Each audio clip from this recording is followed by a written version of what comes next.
Hello everyone, and welcome back to Brick Country. Today's the day.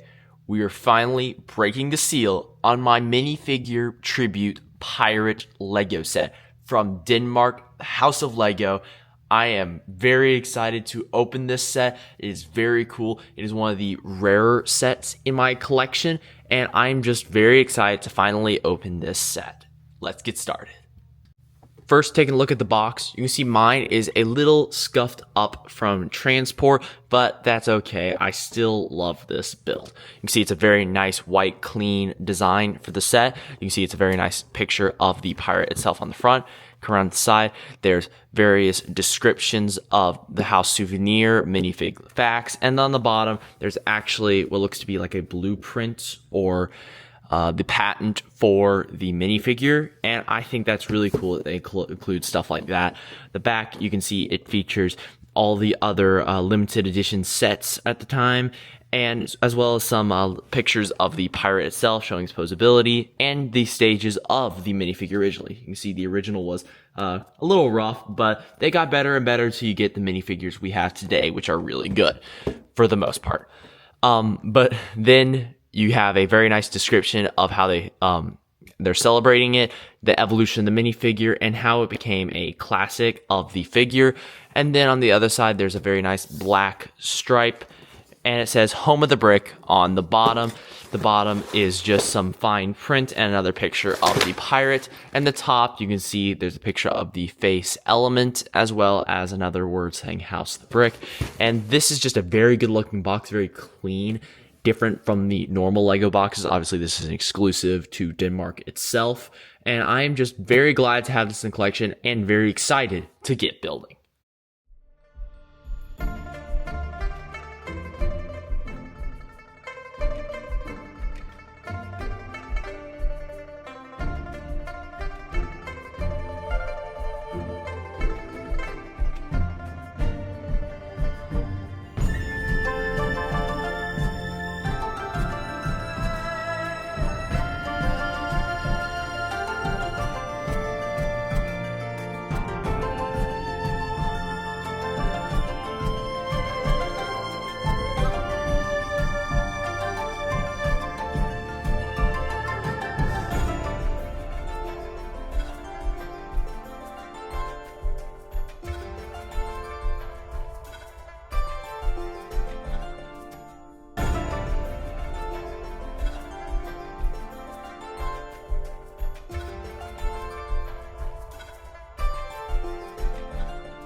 Wow, this build was awesome. I thoroughly enjoyed putting it together, and I can't believe I have a Denmark House of Lego exclusive set in my collection now. This is probably my favorite of the exclusive ones, it's why I got it, and I just think it looks so cool. Lego has also released a very similar giant minifigure, which you can just buy this one on lego.com, and I found the building process very similar. The arms and the leg is just done in a very similar style. Obviously, with the torso and this leg, it's different because peg leg, and also this one has a print that it's having to build out. But I just thought it's cool. I thought it was worth mentioning that they are very similar build styles. Now, obviously, this one is much cooler as you can only get it in Denmark, and also it's a pirate. Pirates are better than townspeople, obviously. And this isn't just any pirate. This is Captain Redbeard. He is from one of the older pirate lines, and I just think it's cool that Lego chose this figure for their minifigure tribute, as is just an iconic minifigure with the original pirate prince for the face, and it's just such an iconic minifigure. I think it was a very good choice because they had already made, as I was showing earlier, the plain minifigure. Now we have probably one of the more iconic named characters out of classic Lego, that is. Taking a look at the base to start, it's just done with some black plates with a row of 1x plates around the edges and tiled the rest, which I think gives it a really clean look. And then for this, it is just a 2x plate snapped onto it with these very nice printed tiles to go down, which say a minifigure tribute, a Lego house, and I'm very glad that we got several printed elements in this build. Then we have a little brown base for our pirate minifigure, and he's actually removable from that stand. Here, let me take him off real quick. And you can see that it is just a very simple base designed to almost be studs for the pirate to slip inside. You can see there's just some nice rounded holes on the bottom for him to fit in perfectly. And then once you line him up, he will just snap down onto his position, and he's pretty sturdy. There's obviously points of manipulation here and also on the arms. So if you move it around, he kind of swings just a little bit, but I'm not really going to be doing this, when it's on display. I'm going to pick it up and put it on a shelf, and it's going to look awesome. Taking a look at the legs of the minifigure, I really like how they did the peg leg. I think it looks very nice. And the other leg is very similar, obviously, to the minifigure I was showing earlier. They do not include the studs that a minifigure would sit on in the back, but I kind of like that. It's nice and smooth.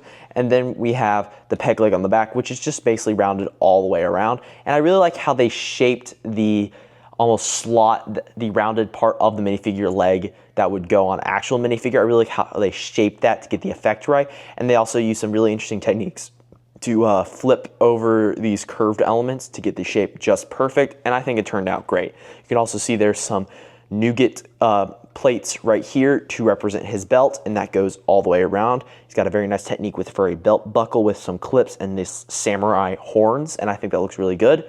Moving up from there for the torso, you can see he's got some very nice buttons on his shirt, and also this almost part of a jacket or a bag. I don't know what this is actually called. It would probably be holding the sheath for his sword if he had it. Someone in the comment section let me know what this is technically called. But I really like how it looks. They use some very nice hinge elements to get the curve look. And then up his jacket, you can see he almost has a little bit of a scarf poking out, and there's some very nice snot techniques to get that in place as well.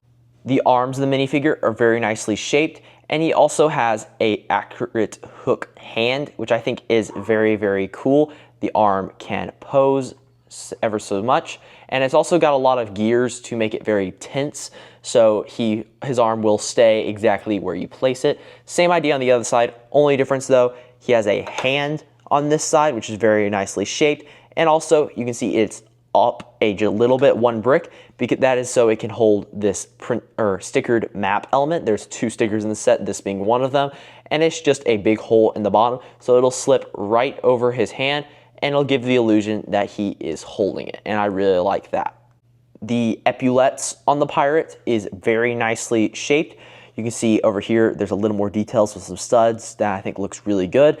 And I really like the technique used right here, these sloped grill elements, to get the just exact angle needed to make it flush almost with the torso, and I think that turned out great, and it was a great decision for LEGO.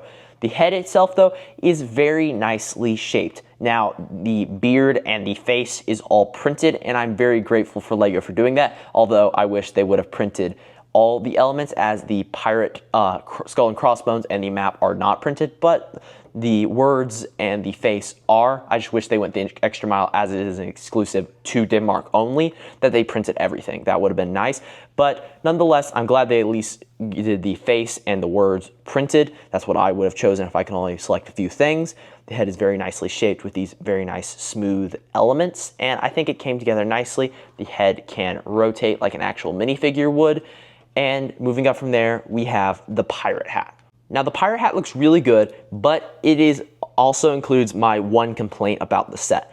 I think other than being printed, that is, I think the skull and crossbones is just a little too small in proportions to the full hat. I wish they could have made it a little bigger. Now, of course, I know that stickers shouldn't, or they don't anymore, go across multiple bricks, so that would be hard to get the full shape. But I think they could maybe have printed some elements and made it have a few lines through it, but the pirate skull and crossbones look a little bigger, and I think that would have just made it look a little bit better. But I understand why it's smaller, as they use the biggest panel that could fit in here and still include all the necessary elements to shape it without going off that necessary panel to go over other bricks, like I said, they don't do anymore. But the shaping of the hat is very nice. They use some very nice connector elements to get the pointed angle on either side, and some nice sloped elements to shape the hat. On the other side of the hat, you see similar, only it has this circular element here, and that would be on the actual official element, where you could attach one of the flame elements in different colors to add a plume of feathers coming out of the hat if you so choose. And I really like that they added that detail to make it more accurate to the actual element. Now, you're probably wondering how usable this minifigure is as an actual minifigure. Now, of course, his extra can come off, as I was showing earlier. And then the only thing that a minifigure can do that he can't do is the legs being removable. Other than that, you could remove his arms if you wanted to, his head, his hat. His hat is actually just held on by a few studs on the top. You can see some of the snot techniques used to shape it. And I really like this figure. You can see you can take him off his stand as well. Give him his hat back real quick. There we go, Captain Redbeard. His arms are posable in different directions. You can rotate his hands. And my favorite detail is you can actually move his legs individually from each other. Now, they don't really support his weight like a real minifigure would this way, so he kind of goes immediately down into the splits. But I like that the figure can have the option to have posable legs, although he will be on the stand for me 90% of the time. I think the figure, though, it looks really, really good. I really like this idea of upscaled minifigure. I wish they would do it for some Star Wars characters or other themes. I know they did it for Harry Potter as well as the classic town person I was showing earlier, but I wish we got more giant minifigures from other themes like Marvel or Star Wars. I think that'd be a really cool niche thing for LEGO to try to tackle.